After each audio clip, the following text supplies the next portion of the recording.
സൗദിയിൽ റിക്രൂട്ട്മെന്റ് ഓഫീസുകളിൽ പരിശോധന ശക്തമാക്കി മാനവവിഭവശേഷി മന്ത്രാലയം. നിയമലംഘനങ്ങൾ കണ്ടെത്തിയ നിരവധി ഓഫീസുകൾ അടച്ചുപൂട്ടി. ഗാർഹിക റിക്രൂട്ട്മെന്റുകൾക്ക് മുസാനിദ് പ്ലാറ്റ്ഫോം ഉപയോഗപ്പെടുത്താൻ മന്ത്രാലയം ആവശ്യപ്പെട്ടു. കഴിഞ്ഞ വർഷം അവസാന പാദത്തിൽ നടത്തിയ പരിശോധനകളിലാണ് നടപടി.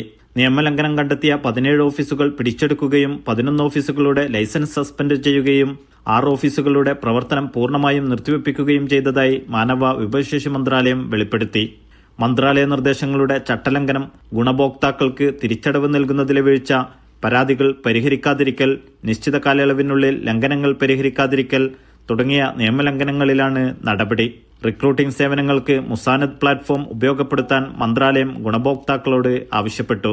അവകാശ സംരക്ഷണം, നിയമാനുസൃത തൊഴിൽ വിപണി, സേവനങ്ങളുടെ കാര്യക്ഷമത, കരാർ ദുരുപയോഗിക്കുന്നത് തടയൽ എന്നിവ ഉറപ്പുവരുത്തുന്നതിന്റെ ഭാഗമായാണ് പരിശോധനയും നടപടിയുമെന്ന് മന്ത്രാലയ അധികൃതർ വിശദീകരിച്ചു. Naushad Irikkur, media 1, Dammam.